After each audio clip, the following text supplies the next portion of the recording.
اللہ رب العالمین نے فرمایا کہ ہم نے مدین کی طرف ان کے بھائی حضرت شعیب علیہ السلام کو نبی بنا کر کے بھیجا۔ حضرت شعیب علیہ السلام جب اپنی قوم مدین کی طرف نبی بن کر کے گئے تو سب سے پہلے حضرت شعیب علیہ السلام نے اپنی قوم کو بت پرستی سے روکا، شرک سے روکا اور توحید کی دعوت دی۔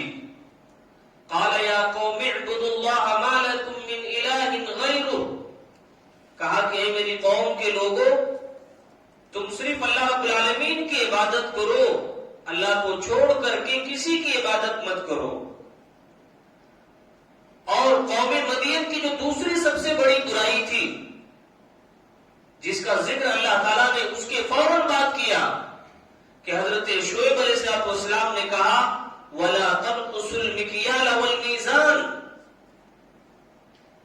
إِنِّي أَرَاكُمْ بِخَيْرٍ، کہ اے میری قوم کے لوگوں تم ناپ اور تول میں کمی مت کرو، اس لیے کہ میں تم کو اچھا خاصا دیکھ رہا ہوں۔ اور فرمایا انی اخاف علیکم عذاب یوم محیط، مجھے ڈر ہے کہ اگر تم اسی حالت پر رہو گے تو اللہ تعالیٰ اپنے عذاب کے ذریعے تم کو گھیر لے گا۔ اس آیت کے اندر اللہ تعالیٰ نے حضرت شعیب علیہ السلام کے قوم کا واقعہ نقل کیا ہے، اور واقعہ یہی ہے کہ حضرت شعیب علیہ السلام کے قوم کے اندر سب سے مین برائی دو تھی۔ ایک تو یہ کہ وہ بت پرستی کے شکار تھے، اور بت پرستی کے شکار کے بعد جو سب سے بڑی برائی ان کے اندر تھی وہ برائی یہی تھی کہ ناپ تول میں حد سے زیادہ کمی کرتے تھے، جس کی وجہ سے حضرت شعیب علیہ السلام نے فوراً توحید کے بعد اس برائی سے روکنے کی مکمل کوشش کی اور کہا کہ اے میری قوم کے لوگوں تم ناپ اور تول میں کمی مت کرو، اور اگر ایسا کرو گے تو اللہ تعالیٰ تم کو اپنے عذاب سے گھیر لے گا۔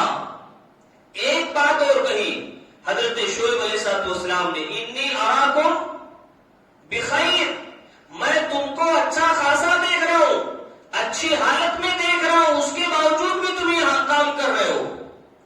معلوم کیا ہوا کہ جو بھی آدمی ناپ تول میں کمی کرتا ہے، دھوکہ دڑی کرتا ہے، بڑا سا بڑا سوکار بن جائے، ہزاروں بلڈنگیں بنا لے، لیکن اس کے باوجود بھی یہ بری عادت اس کے اندر سے نہیں جاتی ہے۔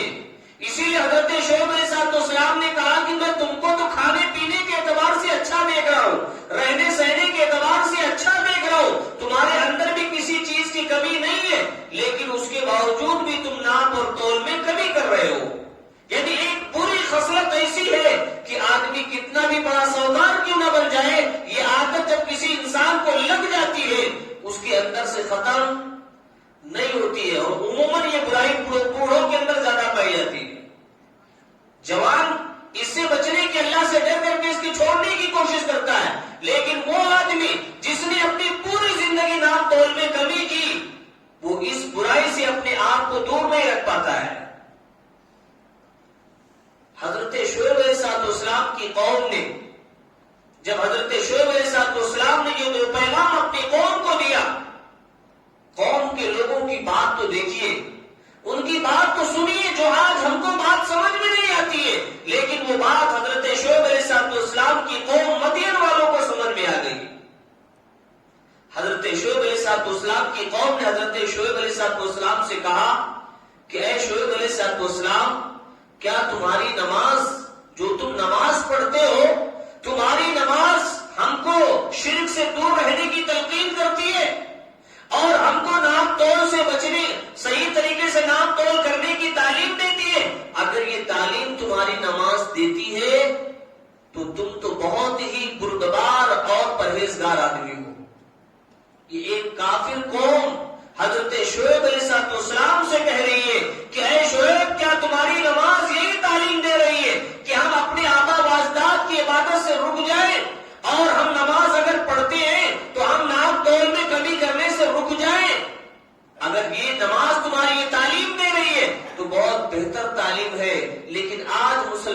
یہ چیز سمجھ میں نہیں آتی ہے کہ نماز تو بہت ساری برائیوں کو روکتی ہے. اتنا سب کچھ ماننے کے باوجود قوم نے حضرت شعیب علیہ السلام کو دھمکی دینے کی کوشش کری. حضرت شعیب علیہ السلام کی قوم مدین والوں نے کہا اے شعیب علیہ السلام اگر تمہاری برادری ہمارے خاندان کے اندر نہیں ہوتی، اگر تم ہمارے خاندان کے آدمی نہیں ہوتے تو تمہاری کوئی حیثیت ہمارے درمیان نہیں تھی. تم تو ایک کمزور آدمی تھے جن کو یہاں سے باہر نکالا جانا تھا، لیکن چونکہ تم ہمارے خاندان کے آدمی ہو اس لیے تمہارے ساتھ اچھا برتاؤ کیا جا رہا ہے. اور اے شعیب علیہ السلام اگر آگے تمہاری روش یہی رہی کہ ہم کو اس طریقے سے اکساتے رہے، ہم کو پریشان کرتے رہے، ہم کو ہمارے آبا و اجداد کی عبادت سے روکتے رہے، نام تو ہم جس طریقے سے کرتے ہیں اگر نہیں کرنے دیا تو یاد رکھو تم کو مار مار کر کے سنسار کر دیا جائے گا. حضرت شعیب علیہ السلام کو دوسری دھمکی دی گئی کہ اے شعیب علیہ السلام اگر آپ اس سے باز آ جائے تو ہماری ملت کے اندر رہو، اور اگر تم ہمارے اس عادت سے باز نہیں آؤ گے ہم تم کو اپنی ملت سے نکال کر کے باہر کر دیں گے. حضرت شعیب علیہ السلام کو ان کی قوم مدین والوں نے دھمکی دیا، لیکن حضرت شعیب علیہ السلام نے کہا کہ اے میری قوم کے لوگوں میرا کام تم کو بتانا ہے، میرا کام تم کو سیدھے راستے پر لانا ہے. وما انا علیکم بحفیظ، میں تمہارے اوپر نگراں نہیں ہوں، میں تمہارے اوپر کوئی وکیل نہیں ہوں، میرا کام تو صرف تم کو سیدھا راستہ بتانا ہے، مانو یا نہ مانو ہمارا کام صرف دعوت و تبلیغ کرنا ہے.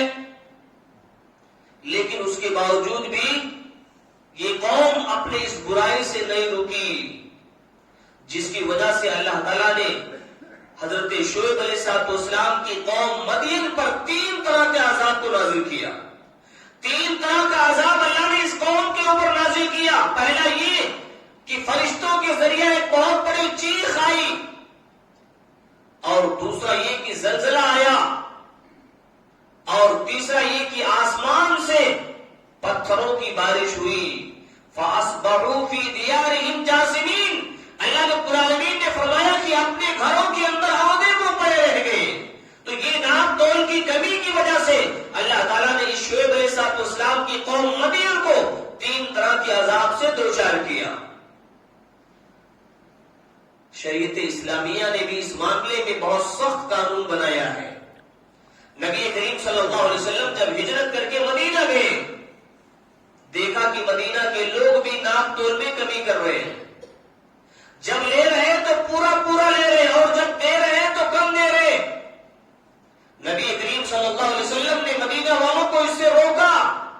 اللہ رب العالمین نے قرآن مجید کی آیت نازل کی وَيْلٌ لِّلْمُطَفِّفِينَ الَّذِينَ إِذَا اكْتَالُوا عَلَى النَّاسِ يَسْتَوْفُونَ. ہلاکت و بربادی ہے ان لوگوں کے لیے، ان لوگوں کے لیے جہنم کی وادی ویل ہے جو ناپ اور تول میں کمی کرتے ہیں. جب لوگوں سے لیتے ہیں تو پورا پورا لیتے، اور جب لوگوں کو دیتے ہیں تو کم دیتے. اللہ رب العالمین نے آیت نازل کر کے مدینہ والوں کو ڈرایا اور کہا کہ اگر تم اس روش پر قائم رہو گے تو اللہ رب العالمین کی عذاب کے لیے تیار رہو. لیکن جب یہ آیت نازل ہوئی مدینہ والے اپنی حرکت سے باز آ گئے. صحیح طریقے سے ناپ تول کرنا، صحیح طریقے سے ناپ تول لینا دینا قائم ہو گیا ان کا، جس کی وجہ سے اللہ تعالیٰ نے یہ آیت نازل کی اور مدینہ والے اس سے رک گئے.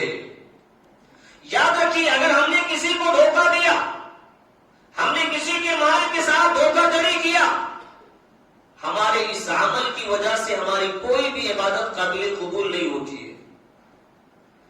حضرت مغیرہ ابن شعبہ رضی اللہ تعالیٰ عنہ کے اسلام لانے کا واقعہ بہت لمبا ہے.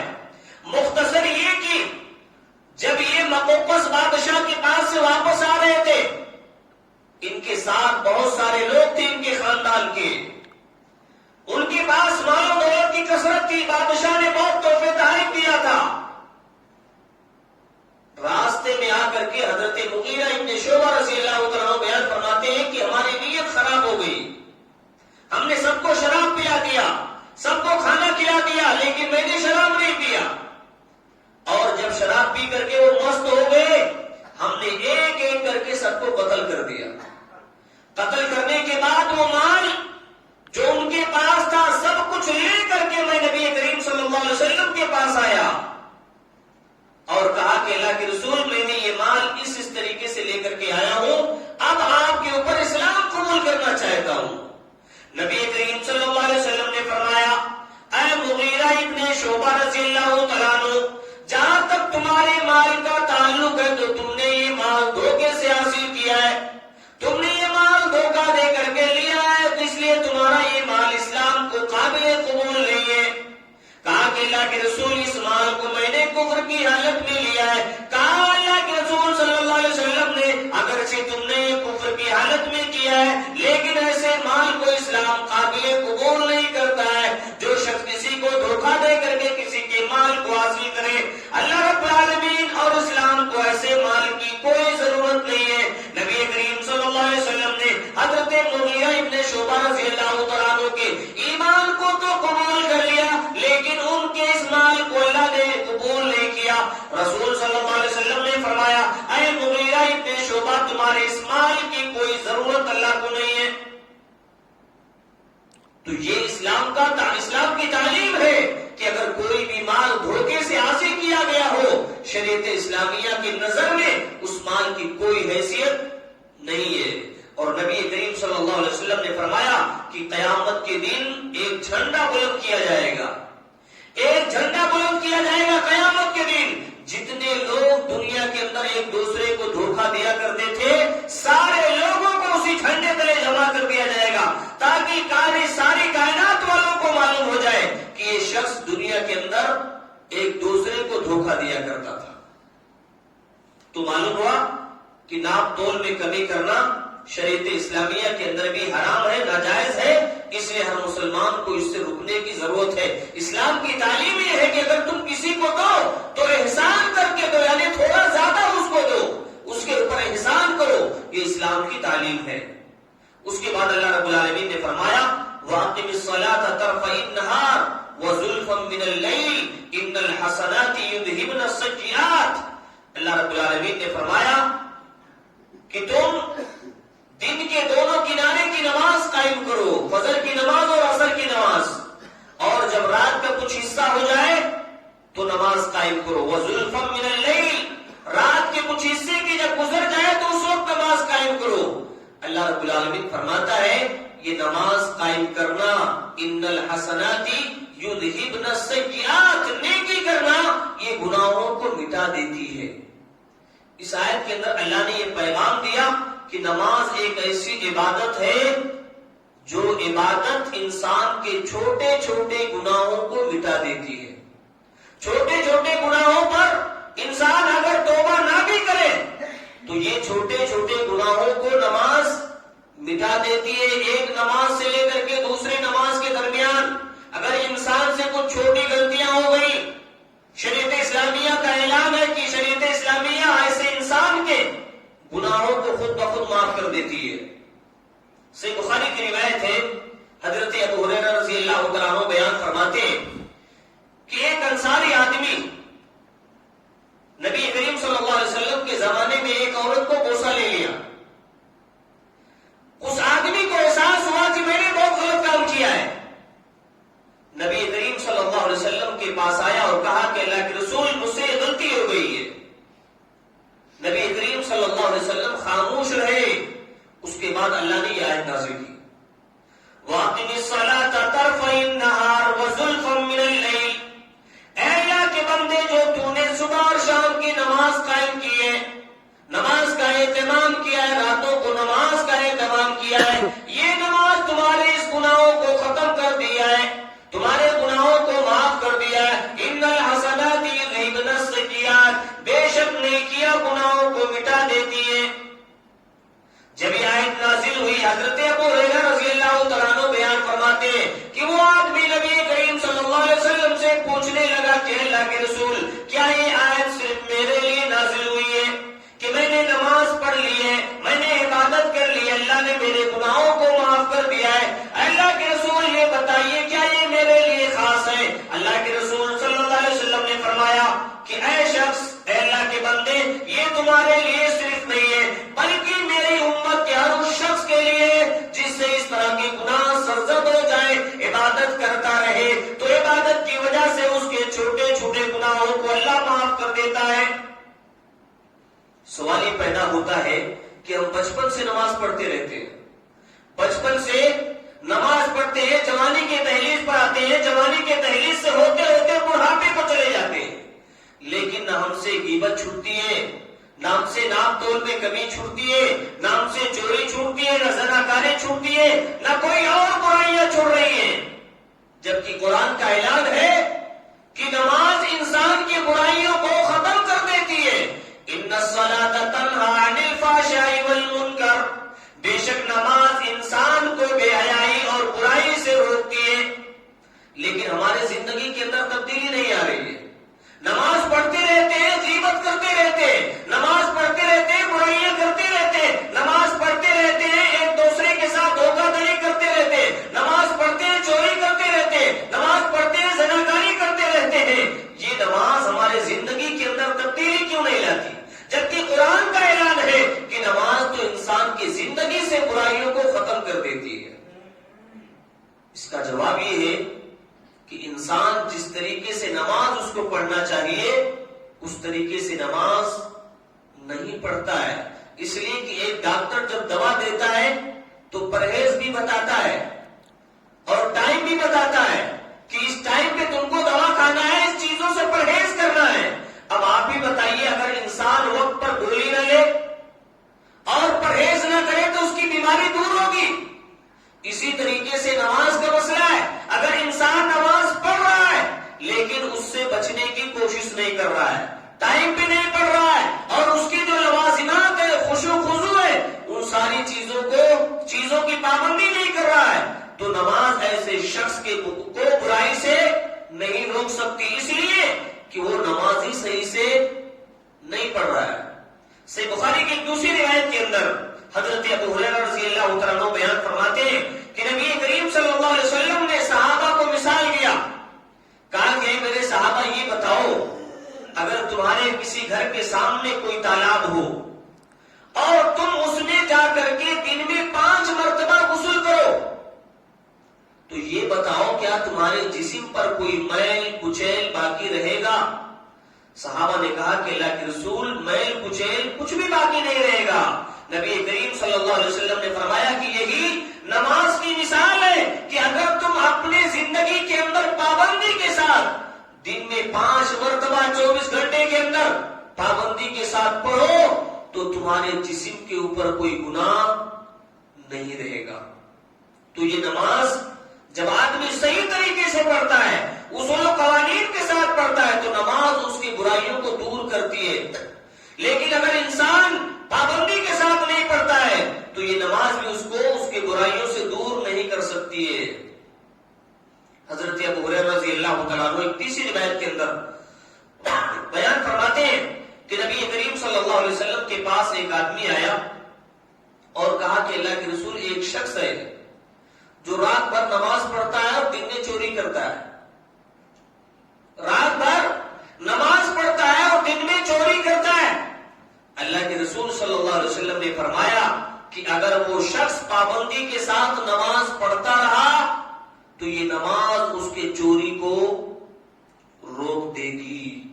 نبی نے یہ نہیں کہا کہ اس کو نماز پڑھنے سے روک دو، چوری کر رہا ہے، کیا کہا اگر پابندی کے ساتھ وہ نماز پڑھتا رہا تو یہ نماز اس کو چوری کرنے سے روک دے گی۔ معلوم ہوا کہ ہمارے اندر پابندی نہیں ہے، ہمارے اندر وہ سلیقہ نہیں ہے جو ہم کو سلیقے سے نماز پڑھنا چاہیے، اس لیے نماز ہم کو برائیوں سے نہیں روک پاتی ہے۔ اگر آج بھی ہم سلیقے سے نماز پڑھیں، اصول و قوانین سے نماز پڑھیں، تو آج بھی نماز ہم کو برائیوں سے روک دے گی۔ اللہ رب العالمین سے دعا کریں، اللہ تعالیٰ ہم تمام مسلمانوں کو کتاب و سنت کے طریقے پر نماز ادا کرنے کی توفیق عطا فرما، اور پوری پابندی خشوع و خضوع کے ساتھ نماز ادا کرنے کی توفیق عطا فرما۔ آمین۔ وآخر دعواہم الحمدللہ رب العالمین۔